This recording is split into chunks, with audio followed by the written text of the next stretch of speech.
Shock Treatment is a sequel to Rocky Horror. Obviously, it's much less famous than its predecessor, but it's well worth a watch. Hell, the songs are generally better than Rocky's. One of the interesting things about it is that while Rocky Horror impacted popular culture by becoming, in the words of Simon Pegg, boil-in-the-bag perversion for accountants, Shock Treatment was either ignored or disliked. But somehow the world slowly but surely became more like Shock Treatment. It accidentally predicted reality TV, it's about the hollow fickleness of fame, it features the commodification of mental health, and it was a premonition about the age of Donald Trump. But first, some backstory.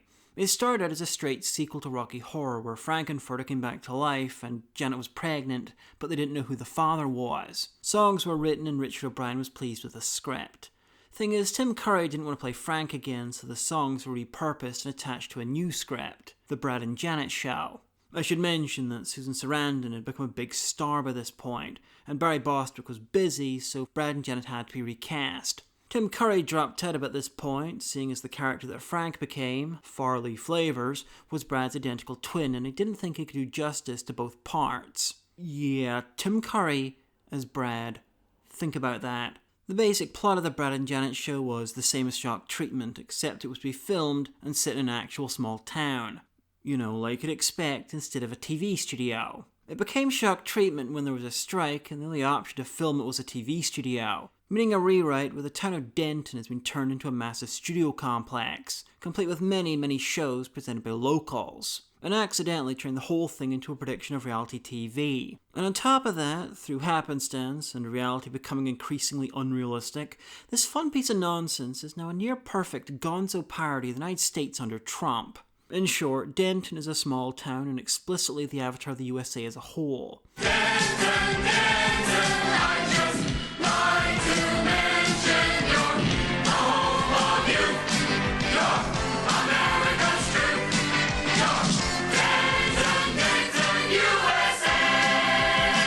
Local magnate Farley Flavors, a maladjusted sociopath with severe family issues, buys the town and turns it into a studio. Meaning that we have this avatar of the United States being controlled by a rich business dickhead via reality TV. He's eventually worshipped by a percentage of the population who all received matching branded caps. And spoilers, they all end up in a mental institution, happy in bondage while Farley dances being showered in cash. In long, Farley Flavors is Brad's identical twin. They were adopted as children, Brad by a well-off family and Farley by a poor family. Brad knew nothing about Farley, but Farley knew about Brad and was fueled by jealous hatred. He became rich and famous and plans to destroy his brother. Farley buys Brad's hometown, Denton, and turns it into a massive reality TV complex, ruling from on high, institutionalizing Brad in a mental health show, seducing his wife, Janet, and turning her into the biggest star on the network. With the help of Charles Gray and Ruby Wax, Brad eventually escapes, has a psychic duel with Farley and rescues Janet.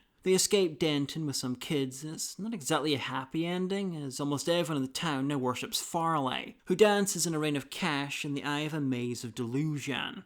Denton is the USA, that is text. This is the Mecca of America! The Bethlehem of the West. Farley is Trump. He's a celebrity businessman. He takes over via reality TV. He's built his fortune in fast food, and Trump is a big fan of fast food. He has family issues up the wazoo, again, like Trump. He's malicious and narcissistic, cartoonishly so. When Janet, well and truly seduced to his way of thinking, sings possibly the most narcissistic song ever written, The Me of Me, he spends the whole song having a very long orgasm. Hell, he spends much of the film obsessively watching television, cancelling shows he doesn't like, gleeful when something terrible happens to someone who's not him, usually Brad. The audience, who live in the TV studio, or occasionally the Fox News audience, brains slowly parboiling in a mix of cheap patriotism and the cult of Farley's personality. But towards the end, they become a live rally, screaming that Brad, Janet and the rest be thrown off a stage and ejected. The parallels are possibly the most devastatingly obvious at the end when Farley, in his giant red tie, yells to his delighted audience that he's going to get his house in order, including the upstairs. You see, the way we got rid of that dirty little dish is the way we're going to put the rest of our house in order. Including the upstairs! The upstairs being him, and no one in the audience notices. He's the man with more money than God, robbed of his revenge against his hated family member, Brad, embracing his populist cosplay as a consolation prize. leading his followers to happiness and insane bondage for his own profit, while promising them the world. We're gonna shoot for the moon, we're gonna play high noon, we're gonna take on the entire human race. If this was made today, most people would say it's a little too on the nose. I mean, they could have got the same anti-Trump points across when Farley mentions that one of the things he's selling is the illusion of a happy ending. And she represents everything our customers want. Innocence, decency, and the illusion of a happy ending. Oh, very. Many of the asides aimed at contemporary right-wing American culture have aged incredibly well, such as Kirk's Coffee Corner, and the heady mix of racism and homophobia as Janet's dad is nonplussed to find out that his golf buddy's son was found in a gay orgy. With 15 other men? But he only storms out furiously when it's revealed that it was with Mexicans. Mexicans.